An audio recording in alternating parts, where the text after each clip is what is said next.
This new COVID surge is also impacting local restaurants, some having to close early or shut down completely for a day as staff members test positive for the virus.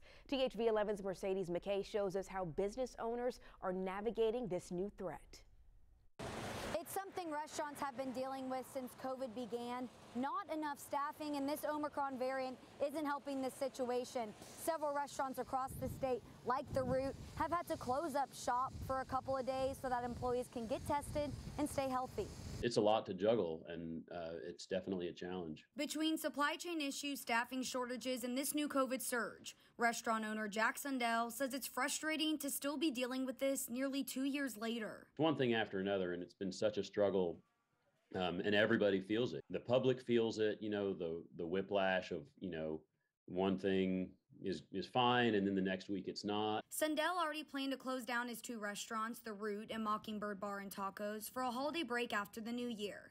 But those signs went up earlier than expected after some of his staff tested positive for COVID-19. We didn't feel right about staying open and the risk that presented to the rest of our staff and to the community. But Sundell isn't the only one. Several other restaurants like Reduno and Fidel & Co. also had to close their doors due to COVID. It's a trend food blogger Kevin Shalin is worried we'll see more of. Certainly the potential is there for places to have to temporarily close, to reassess what they're doing, to maybe have limited hours. Whether it's shorter hours or a few days, Shalin says any amount of closure is detrimental to all restaurants. It's not just a big deal to the restaurant owners, but to those people that can come into work and they're missing out on wages, potential wages, and it's a huge impact. While we don't know when this will end, Shalin says there is one thing we can do now. It's just critical that we support them through these difficult times. In Little Rock, Mercedes McKay, THV 11 News.